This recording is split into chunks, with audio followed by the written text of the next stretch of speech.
सन्निहित माने निकट, सन्निहित शब्द का अर्थ निकट माने हर क्षण क्षण में जितना बार आप सांस लेते छोड़ते लेते छोड़ते इतना आप मृत्यु के निकट जा रहे हैं। कर्तव्य धर्म संग्रह, इसलिए धर्मों को जल्दी इकट्ठा करो। रुपया को इकट्ठा नहीं करना, धन इकट्ठा नहीं करना, इस साथ में नहीं जाएगा। धर्म को इकट्ठा करना, सत्संग इकट्ठा करना, भागवत कथा में, हरिनाम संकीर्तन में, भगवान की याद में समय बिताना। आप जो समय इधर उधर लगाया, बाजार में, खेत में, विषय की भोग में, स्त्री में, पति में, पुरुष में, बच्चों में, उस समय आपका साथ नहीं देगा। जो समय आप सत्संग में लगाया, जो समय आप भागवत में लगाया, वही समय ही आपका साथ ही देगा सत्संग। इसीलिए कर्तव्य धर्म संग्रह, धर्मों को इकट्ठा करो, ये आपका मूल खजाना है। समझ गए? ये जो बैलेंस आप इकट्ठा कर रहे हैं, ये खर्च भी नहीं होगा और बढ़ता जाएगा। तेषां प्रमतो निधनं पश्यनापि न पश्यति।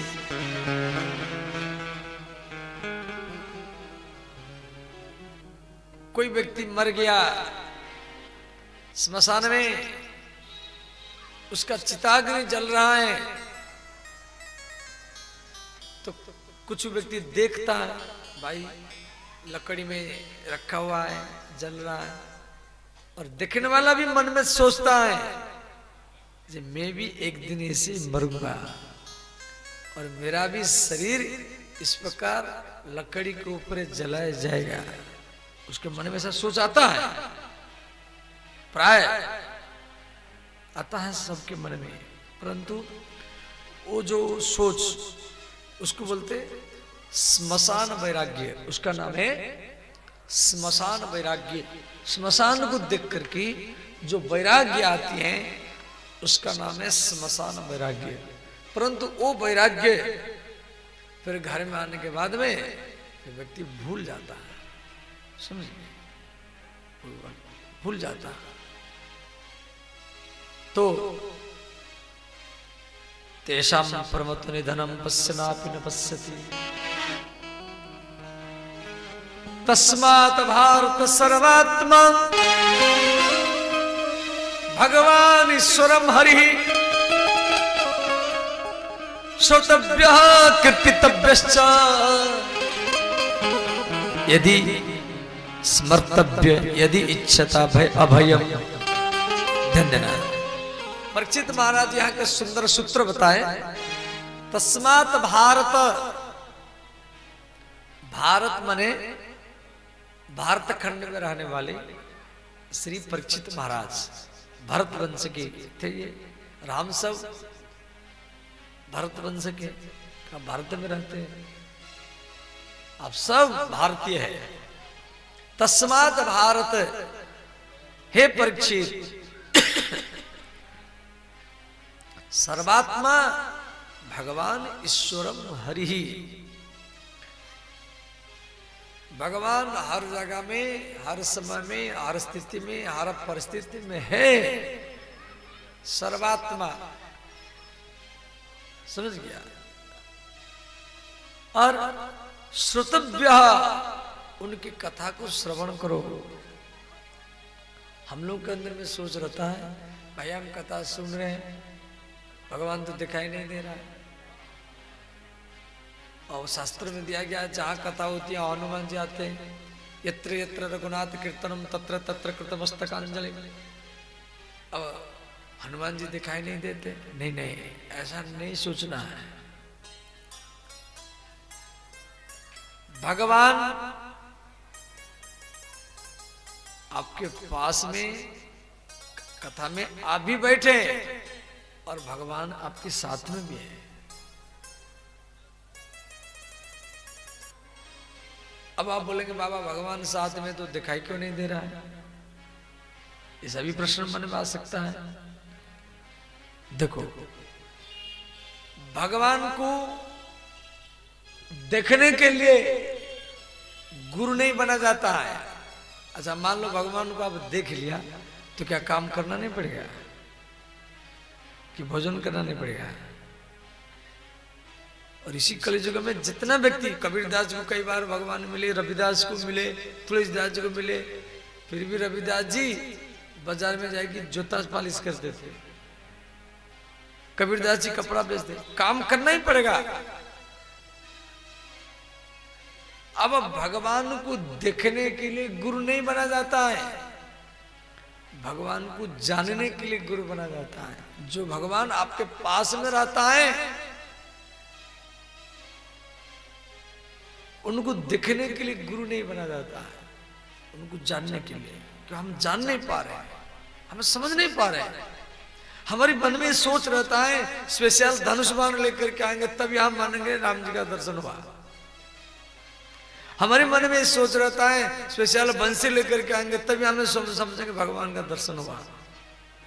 ये सोच आपके अंदर में रहता है।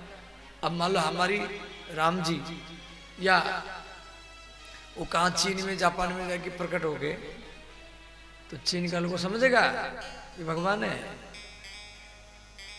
या चीन का भगवान भरगामा में आकर के प्रकट हो गया तो क्या हम उसका आदर करेंगे? हमको मालूम नहीं है वहां का भगवान कैसा है।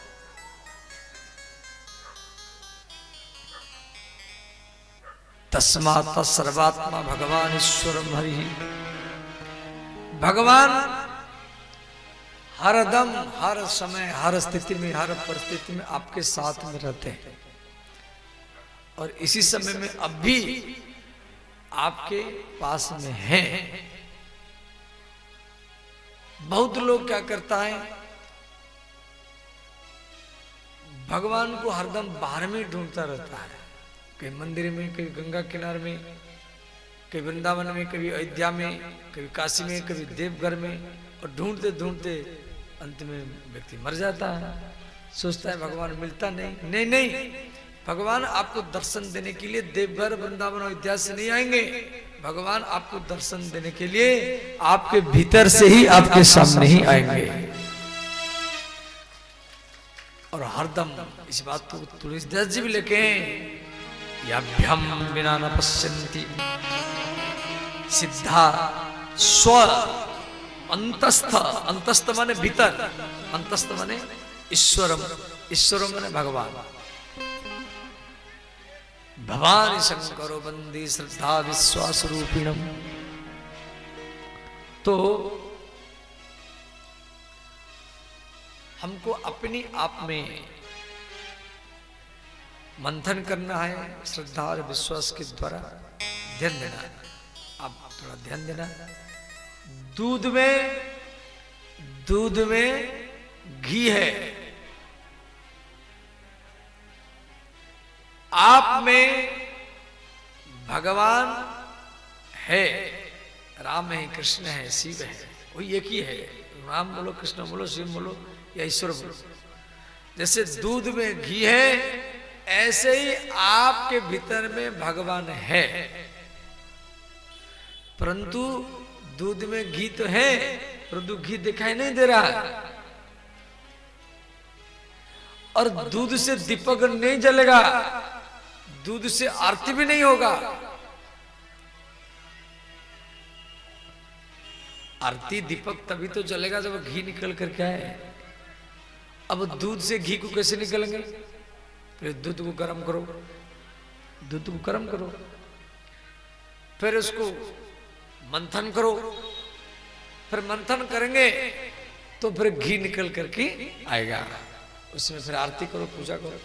ऐसे ही आपके भीतर में भगवान है। जैसे दूध में घी है दिखाई नहीं दे रहा है, ऐसे आप में राम है, कृष्ण है, वो दिखाई नहीं दे रहा है। आप भागवत कथा में, सत्संग में आकर की श्रद्धा और विश्वास के द्वारा अपने आप जब अपन को आप मंथन करने लगेंगे तो भीतर का राम निकल करके आपके सामने ही प्रकट हो जाएगा। यभ्यम बिना न पश्यन्ति सिद्धा स्व अंतस्थ ईश्वर। तुलसीदास जी बात को पहले बोलती है, हम बाहर में ढूंढते रहते हैं और ढूंढते ढूंढते मर जाते, कई जन्म बीत जाता है। कुछ लोग तो अश्रद्धा कर लेते, अरे साधु लोग ऐसे झूठ बोलता है, ये ग्रंथ में ऐसे झूठ लिखा हुआ है, भगवान कोई दिखाई नहीं देता है, इस वैसे ही बोलता रहता है। चलो उनका ऐसा सोच है, ऐसा भी बोलने वाला चाहिए, कुछ लोग विरोध करने वाला भी होना चाहिए।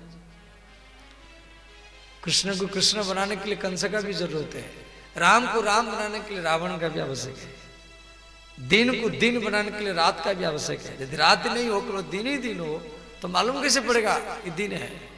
तो धर्म अधर्म दोनों के साथ साथ में रहता है। तो तस्मात् भारत सर्वात्मा भगवान ईश्वर मरी श्रुतव्य। कथा श्रवण करो, 3 घंटा 4 घंटा आप कथा सुनेंगे, सुनकर के घर जाएंगे तो भी आपका मन ये भागवत की पंडाल में रहेगा। कि व्यक्ति जो चीज देखेगा सुनेगा ना, वही चीज उसको बार बार याद आएगा। किसी नाचने वाला को हम लोग को पटना से बुलाते, रात भर नचाते, अब वो तो चला जाता सवेरे सवेरे, वो पटना चला जाता है और हम लोग उसको दिमाग में ढोते रहते हैं, ऐसे नाचा ऐसे नाचा ऐसे बोलता था। 4 घंटा फिल्म देखो तो फिल्म का चित्र याद आएगा, नचने वाला को देखो तो नचने वाला याद आएगा, नचने वाली को देखो नचने वाली याद आएगी, और 4 घंटा भागवत सुन करके जाएंगे तो भगवान का ही याद आएगा। देखो ध्यान देना, भागवत में हम महान नहीं है। आप भागवत कथा सुन करके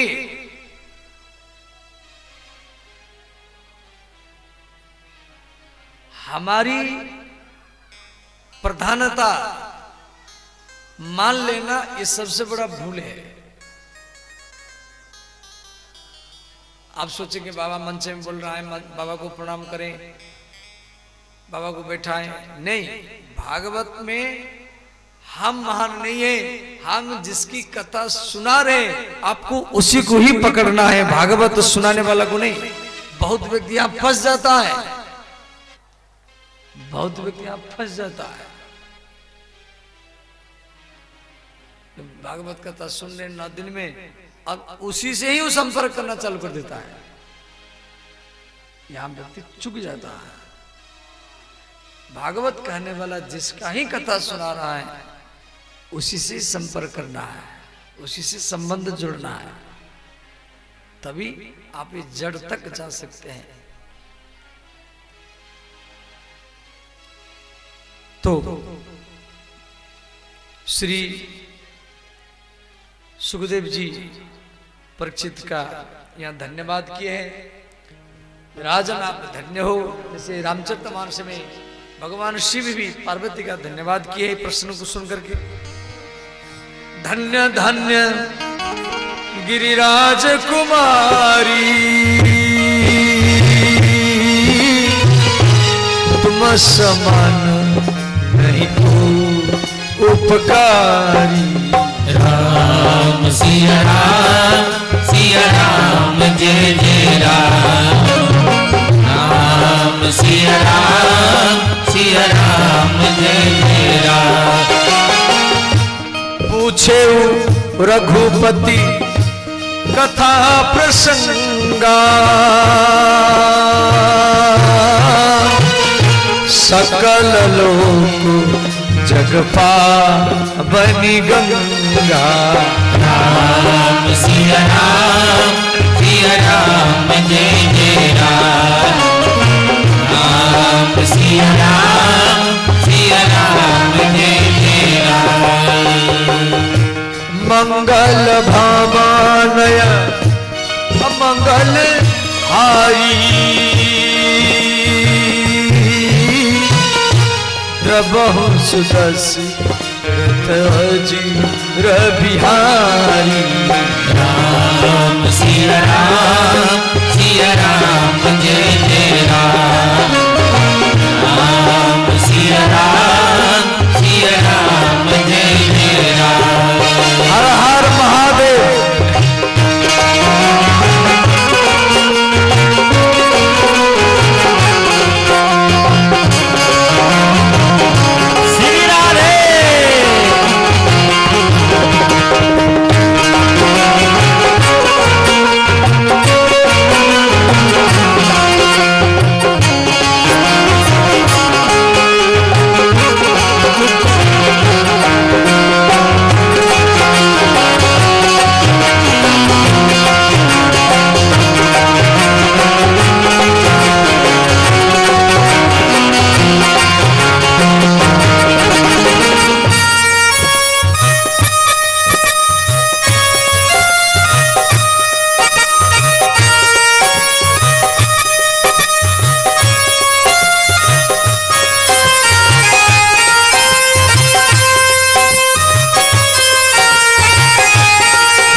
भगवान सुखदेव यहाँ पर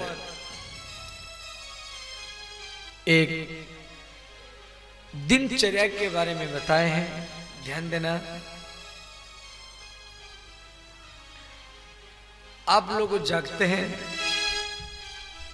जागते समय में राम राम बोल करके, राधा राधा बोल करके, कृष्ण कृष्ण बोल करके जागना चाहिए। भगवान का नाम लेकर के जागना चाहिए। भगवान का एक नाम पर्याप्त है। स्कंद पुराण में दिया गया है, गोकोटि दानम ग्रहणेषु काशी। काशी में 1 करोड़ गैया दान करो। काशी में एक तो आपके पास में 1 करोड़ गैया नहीं है, दान क्या करेंगे? गोकोटि दानम ग्रहणेषु काशी माघे प्रयागे यदि कल्पवासी। और प्रयाग में जाकर के माघ मास में निवास करो। अभी माघ महीना चल रहा है, ये महीना का नाम माघ महीना है ना, एकादशी है, जया एकादशी है। तो माघ, माघ शब्द का अर्थ है माँ मने नहीं, अघ मने पाप। जिस महीना में सारा पाप समाप्त हो जाता है उसको माघ मास कहा जाता है। तो माघ मास में प्रयाग में मेला लगता है, बहुत लोग गए हैं। तो माघे प्रयागे यदि कल्पवासी यज्ञायुतम, अयुत माने 10,000, 10,000 यज्ञ करो। मेरु सुवर्ण दानम, मेरु माने पहाड़, पहाड़ के बराबर सोना दान करो। गोविंद नामना न च भवेत् तुल्यम। ये बात को व्यास जी लेके ध्यान देना। माने 1 करोड़ गैया दान करो काशी में, माघ मास में जाकर के प्रयाग में निवास करो, 10,000 यज्ञ करो, एक पहाड़ के बराबर सोना दान करो। जितना लाभ मिलेगा, किसी व्यक्ति को एक बार राम नाम, कृष्ण नाम, गोविंद नाम सुना दो, ये चारों भी उसके बराबर कर नहीं सकते। सुना गोविंद नामना नच भवेत् तुल्यम। किसी व्यक्ति को गोविंद नाम सुना दो, ये चारों उसके बराबर ही कर नहीं सकते, समझिए। इसलिए सुबह सुबह भगवान का नाम लेकर के जागना करो, पृथ्वी को प्रणाम करो। डेली पृथ्वी को प्रणाम करने से आपको समाज में ज्यादा प्रतिष्ठा मिलेगा, सम्मान मिलेगा, यश बढ़ेगा। और सुबह सुबह दोनों हाथों को मिला करके इन्हीं अंगुलियों को दर्शन करो। कराग्री वसति लक्ष्मी, कर मध्य सरस्वती, करमूले गोविंदम, प्रभाते कर दर्शन।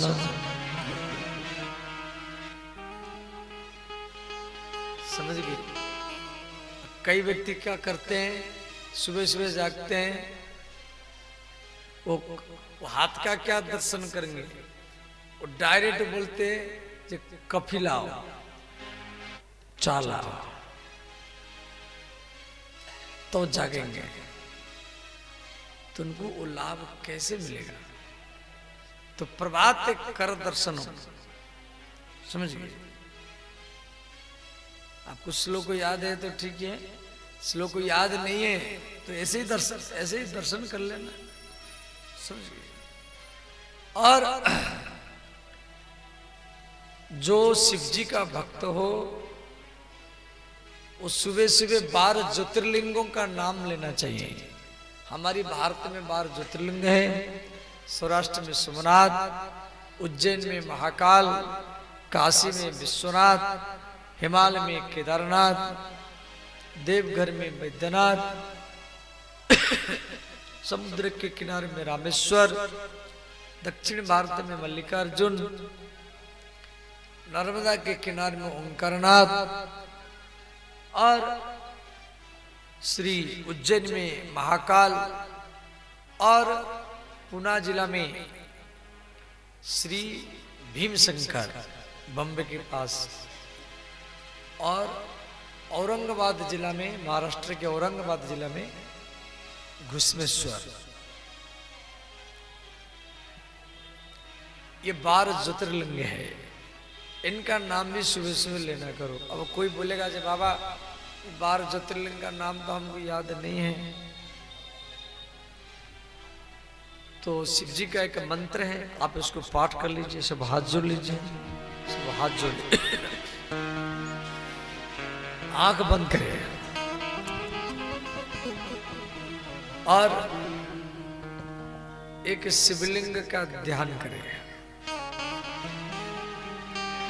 शिवलिंग का पूजा करें, दीपक जलाए, अगरबत्ती आरती करें, दूध दही पंचामृत शिवलिंग में जल चढ़ाए। मन में पूजा करो, मन में मानसिक पूजा, मानसिक पूजा में ज्यादा पावर होता है। और इस मंत्र को पाठ करो। ओम नमो भगवते रुद्राय, ओम नमो भगवते रुद्राय, ओम नमो भगवते रुद्राय, ओम नमो भगवते रुद्राय, ओम नमो भगवते रुद्राय, ओम नमो भगवते रुद्राय, ओम नमो भगवते रुद्राय, ओम नमो भगवते रुद्राय, ओम नमो भगवते रुद्राय, ओम नमो भगवते रुद्राय, ओम नमो भगवते रुद्राय, ओम नमो भगवते रुद्राय, ओम नमो भगवते रुद्राय, ओम नमो भगवते रुद्राय, ओम नमो भगवते रुद्राय, ओम नमो भगवते रुद्राय, ओम नमो भगवते रुद्राय, ओम नमो भगवते रुद्राय, ओम नमो भगवते रुद्राय। ओम नमो भगवते रुद्राय। सब आंख खोलो, दोनों हाथ को इसे मालिश करो और मुख में आंख में लगाओ। तो ये मंत्र को आप बार-बार जाप कर सकते हैं।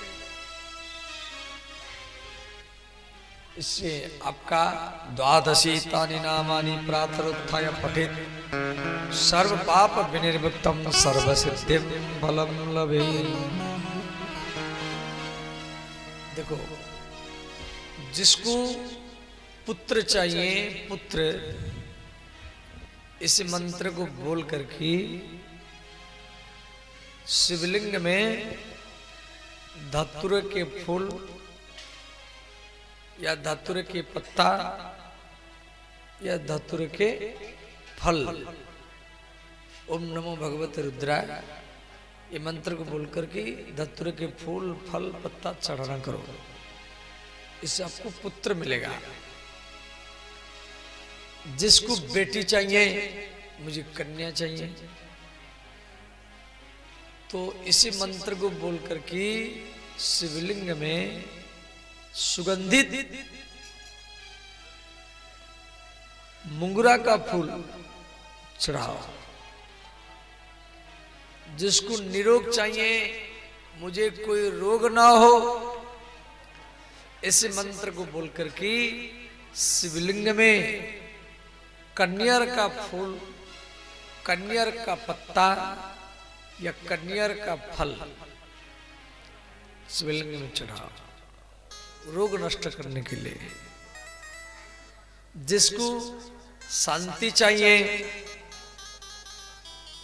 इस मंत्र को बोल करके शिवलिंग में गन्ना का रस या घी, शक्कर, चीनी वगैरह चढ़ाओ। जिसको शत्रु के ऊपर विजय पाना है, इस मंत्र को बोलकर कि सरसों का तेल, सरसों का फूल या सरसों, ये शिवलिंग में चढ़ाओ। जिसको भगवान चाहिए, मुक्ति चाहिए, वैकुंठ चाहिए, उस शिवलिंग में बेल पत्र और गंगा जल ही चढ़ाना चाहिए। समझ गए? क्या चढ़ाने से क्या लाभ मिलता है? ये शिव पुराण का कथा है, ये शिव पुराण कथा है। इसके बाद में अब शिवरात्रि आने वाली है, 7-8 को है ना। इसके बाद में हमारे शिव कथा का अयोध्या में शिवरात्रि के उपलक्ष्य में अयोध्या में शिव कथा होगा। ये 26 को समाप्त होगा, 29 से चालू होगा।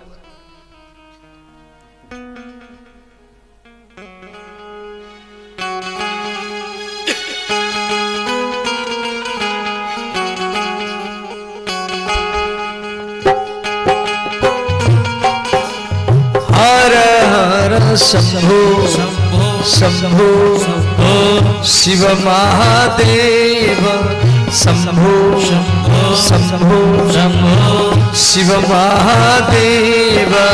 हर हर शंभो शंभो शिव महादेव, शंभो शंभो शिव महादेव।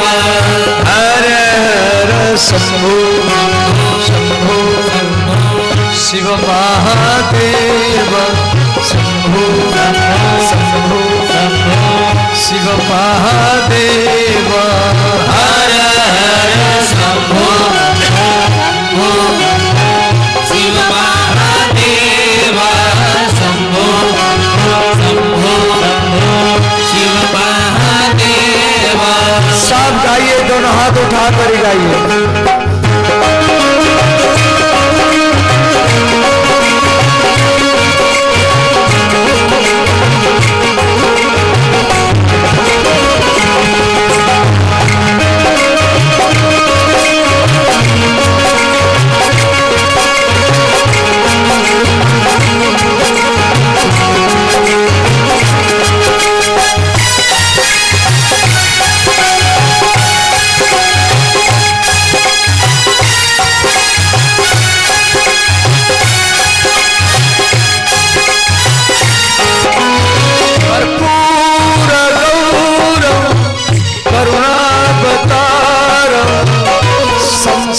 सारं भुजगेन्द्रहारं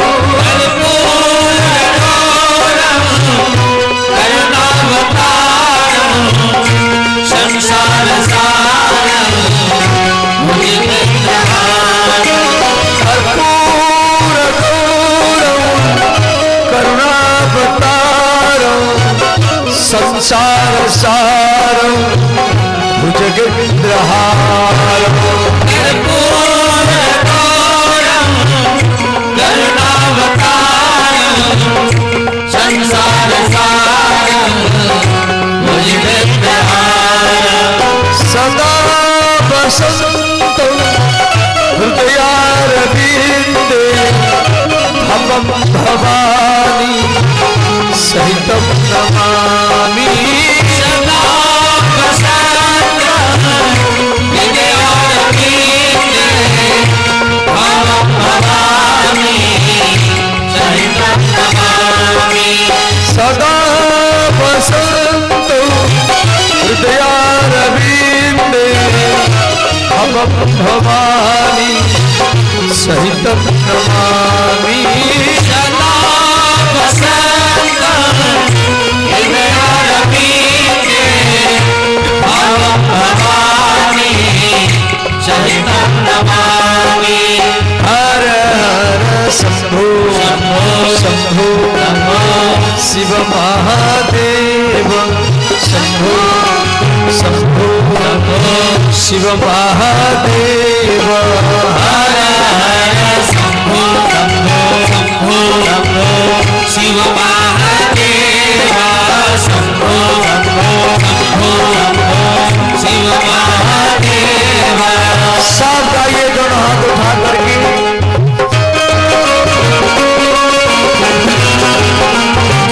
हर हर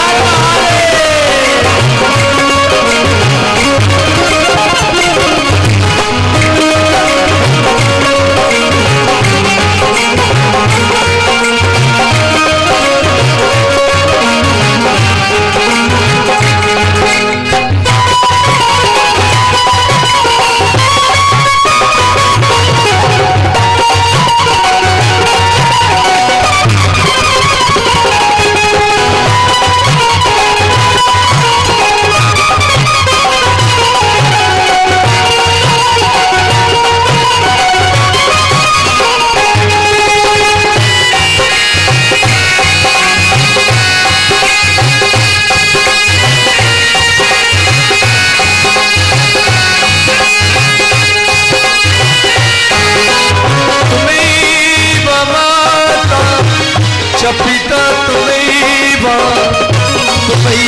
बंधु सखा तुम्हें माता पिता तुम्हें बंधु सखा तुम्हें माता पिता तुम्हें बंधु सखा तुम्हें माता पिता तुम्हें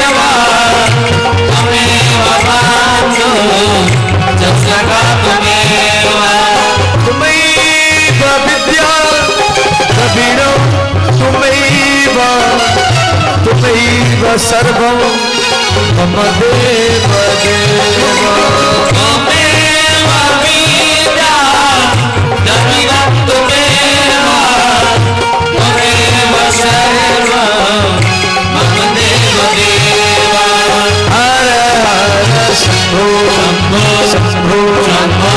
शिव महादेव शंभो शंभो शंभो शिव महादेव हर हर शंभो शंभो शिव महादेव शंभो शंभो शिव महादेव हर हर शंभो शंभो शिव महादेव शंभो शंभो शिव महादेव हर हर सब गाइए दोनों हाथ उठा शिव महादेव शंभो शंभो शिव महादेव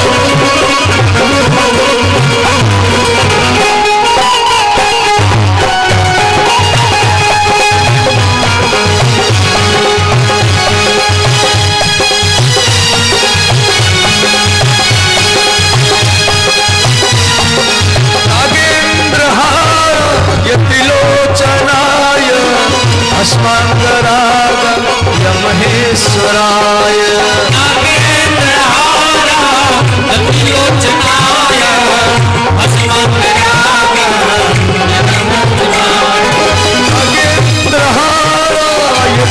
त्रिलोचनाय भस्मांगराग यमहेश्वराय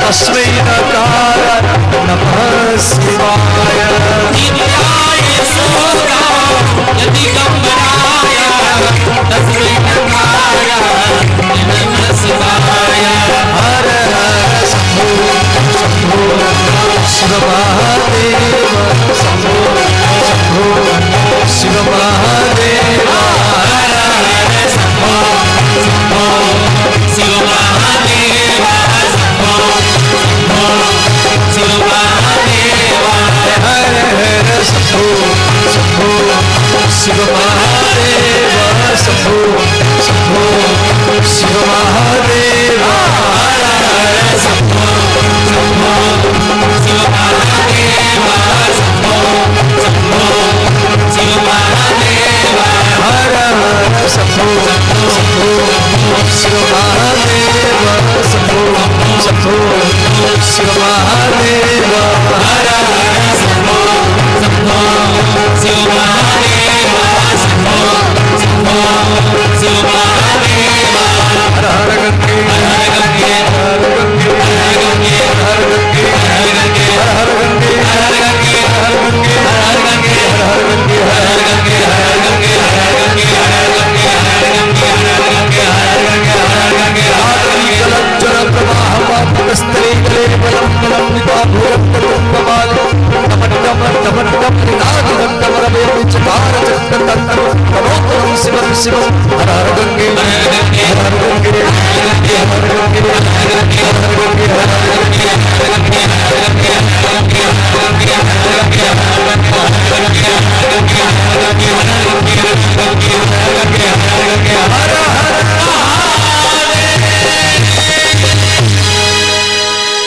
तो देना स्त्री एक दिनचर्या हमें सुबह कैसे जागे ये अध्याय में दिया गया है। जागने के बाद में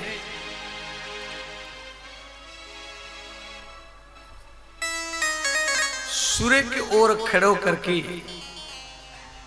कुल्ला मलमूत्र दंतुन ये सब करना नहीं चाहिए।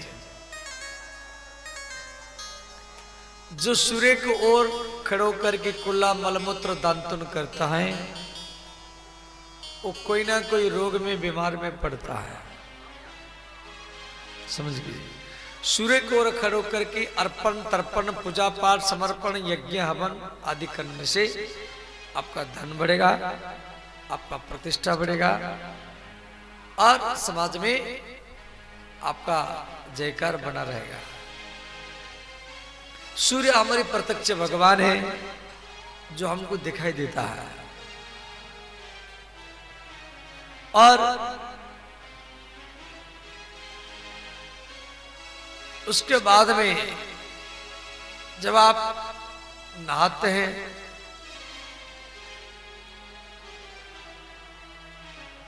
तो नहाते समय में हर हर गंगे करके नहाना चाहिए। देखो शिवलिंग जो है हर गांव में होना चाहिए। शिव पुराण में दिया गया है जिस गांव में शिवलिंग नहीं है उसी गांव में रहना नहीं चाहिए। जिस गांव में शिवलिंग नहीं हो वहां जाना भी नहीं चाहिए। अब आप बोलेंगे बाबा हमारी गांव में शिवलिंग नहीं तो हम क्या करेंगे? यदि शिवलिंग नहीं है तो बरगद के पेड़ में या पीपर के पेड़ में जल डालो। हमारी सनातन धर्म में बरगद के पेड़ को शिव जी का रूप माना गया है। यदि बरगद का पेड़ नहीं, पीपर का पेड़ नहीं, शिवलिंग नहीं है, तो बाथरूम में नहाते समय में, जब आप बाथरूम में नहाते हैं तो अपनी खुपड़ी को, ये मस्तक को शिवलिंग मान करके ये शिवलिंग है और हर हर गंगे बोल करके अपने सिर पर जल चढ़ाओ, वो सबसे बड़ा पूजा ही माना जाएगा। यद यद कर्मो करोमि शंभु तवारा धनम। आप नहाते समय में अपने सिर को शिवलिंग मान लो और सिर पर जल चढ़ाओ। आप देवघर जाकर की श्रावण महीना में 5 सोमवार देवघर जाकर के जल चढ़ाएंगे, जो लाभ मिलेगा, और सोमवार के दिन या डेली आप बाथरूम में हर हर गंगे बोल करके अपने सिर पर जल चढ़ाओ, वही लाभ आपको बाथरूम में ही मिल जाएगा।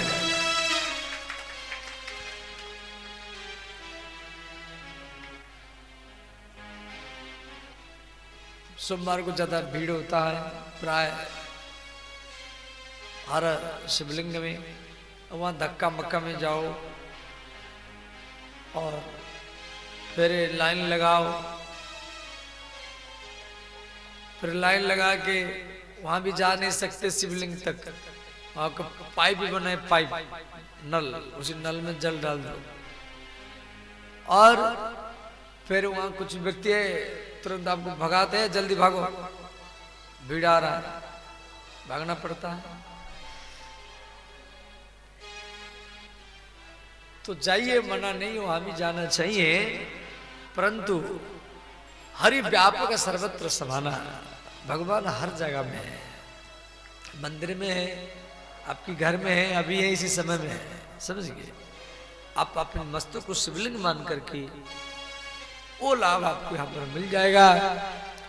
तो श्री नहाने के बाद में सूर्य भगवान को 1 लोटा जल दो, और फिर उसके बाद में घर में जब आप आएंगे तो प्रत्येक घर में ठाकुर जी का एक कमरा होना चाहिए। यदि ठाकुर जी के लिए कमरा नहीं है तो जहां सोते हैं किसी अलमारी में ठाकुर जी को रखो। यदि अलमारी में नहीं है तो दीवार में कोई चित्र पर टांग दो, पूजा करो। देखो, हमारा हिंदू सनातन धर्म बहुदेववादी है। सनातन धर्म में बहुत देवता है, शिव जी है, रामकृष्ण है, राधा कृष्ण है, लक्ष्मी नारायण है, विश्वकर्मा है, गणेश है, कार्तिक है, माँ दुर्गा है। आप मन में ऐसा नहीं सोचना है जहां सीताराम जी का पूजा कर रहे हैं तो भगवान शिव पार्वती नाराज हो जाएंगे, ऐसा नहीं सोचना है। मन में ऐसा नहीं सोचना है विश्वकर्मा का पूजा कर रहे हैं तो महादेव जी नाराज हो जाएंगे, ऐसा नहीं सोचना है। भागवत धर्म कहती है एतचांस कलापुंस कृष्णस्तु भगवान स्वयं इंद्रारि व्याकुल लोके प्रमुरंती उगे उगे। आप किसी भी देवी देवता का पूजा करो, किसी भी देवी देवता का पूजा करो, वो भगवान कृष्ण का ही पूजा माना जाएगा। किसी का भी पूजा कर लो, वो भगवान का पूजा ही माना जाएगा। और थोड़ा सा ध्यान करो, थोड़ा सा कीर्तन करो, फूल में सजाओ, अगरबत्ती धूप बत्ती लगाओ। परंतु ये जो पूजा आप करते हैं इससे मानसिक पूजा ज्यादा लाभ है। मानसिक पूजा समझ जाते, मन में पूजा करना, मन में फूल चढ़ाना, मन में आरती करना, मन में अगरबत्ती लगाना, मन में भगवान का भोग लगाना, हलवा का भोग, लड्डू का भोग लगाओ। मैं आपको ये नहीं बोल रहा हूं कि सचमुच आप हलवा बना के भोग लगाओ, आप मन में हलवा लगाओ। मानसिक पूजा, कलिकर एक पुनित प्रतापा, मानस पुण्य हो ही नहीं पापा। रामचरितमानस में तुलसीदास जी भी बात को लेके, मानसिक पूजा, मन में आप जो पूजा करेंगे उसका बहुत गुना से आपको लाभ मिलेगा। और इस प्रकार कोई गैया है तो उसको फल खिलाओ, रोटी खिलाओ, क्यों गौ माता के शरीर में 33 करोड़ देवता है, गैया के शरीर में 33 करोड़ देवता है। और इसलिए गैया को रोटी हो, फल हो, खिलाओ, अपने हाथ में खिलाओ।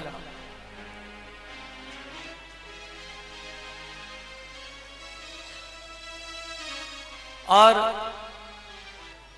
देखो, आपको यहाँ बिहार में तो ऐसा नहीं है, वृंदावन में सब गौ माताएं में, बहुत जगह में गौ माता भी भिक्षा करती है। सांड, नंदी भी भिक्षा करता है। वो जब 10-11 बज जाएगा, मैं देखा कई सांड है, कई गौ माता हैं, वो दरवाजा के पास आ जाती है, ऐसे सिर हिलाती है, एक बार 2 बार बोलती है, जो कोई घर में है तो मुझे एक टुकड़ा रोटी दे, या कोई आलू दे दे, सब्जी दे दे। वृंदावन में जब 10-11 बज जाएगा, गौ माताएं दरवाजा में आकर की, सांड दरवाजा में आकर की सिर हिलाए, और उस समय आप गैया को रोटी दो। और यदि आप रोटी नहीं देंगे, वो गौ माता आपके दरवाजे से वापस चली जाएगी, फिर दूसरी दरवाजा में जाके खड़ी होगी। साधु संत ब्राह्मण वृंदावन में आज भी भिक्षा करते हैं। और गैया के शरीर में 33 करोड़ देवता है। गैया के पूंछ में हनुमान जी रहते हैं। अब गैया को एक रोटी खिला दिया और वो हनुमान को मिल जाएगा, क्यों? हनुमान जी उनके पूंछ में रहते हैं। गैया के दोनों नाक के बीच में भगवान महादेव रहते हैं। गैया के दोनों आंखों में सूर्य और चंद्रमा रहते हैं। गौ माता के दोनों कान में अश्विन कुमार, देवताओं के डॉक्टर अश्विन कुमार रहते हैं। और गौ माता के चारों चरण में ऋग्वेद, यजुर्वेद, अजुर्वेद, सामवेद, अथर्व वेद रहते हैं। गैया के स्तन में अमृत सागर, गैया के गोबर में लक्ष्मी माता रहती है। कोई भी यज्ञ अनुष्ठान हो, पिंडदान हो, मुंडन संस्कार हो या ब्याह शादी हो, जब तक गैया की गोबर में थोड़ा सा लिपाई पोताई ना हो तो मन को शांति नहीं आता है। अब विवाह मंडप है या पिंडदान, मुंडन संस्कार, वेदी को हमें गैया के गोबर में पोताई करते हैं। भैंस की गोबर नहीं, गैया की गोबर से। जब आप गैया की गोबर में निवास करेंगे, और गोबर में लक्ष्मी का निवास है और गोमूत्र में गंगा का निवास है। आप सारा देवताओं को अलग अलग पूजा करो, जितना लाभ मिलेगा। और अपनी घर का पहला रोटी, प्रथम रोटी किसी गौ माता को खिला दो तो सारा देवताओं का ही पूजा हो गया, सारा देवता खुश हो गया।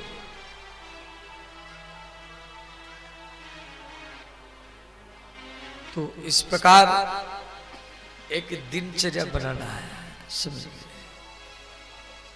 कोई भिखारी आए उसको भी घर से वापस नहीं करना है। यदि भिखारी घर के दरवाजा से वापस चला जाता है तो आपका पुण्य, आपका सत्कर्म वो भी लेके चला जाएगा।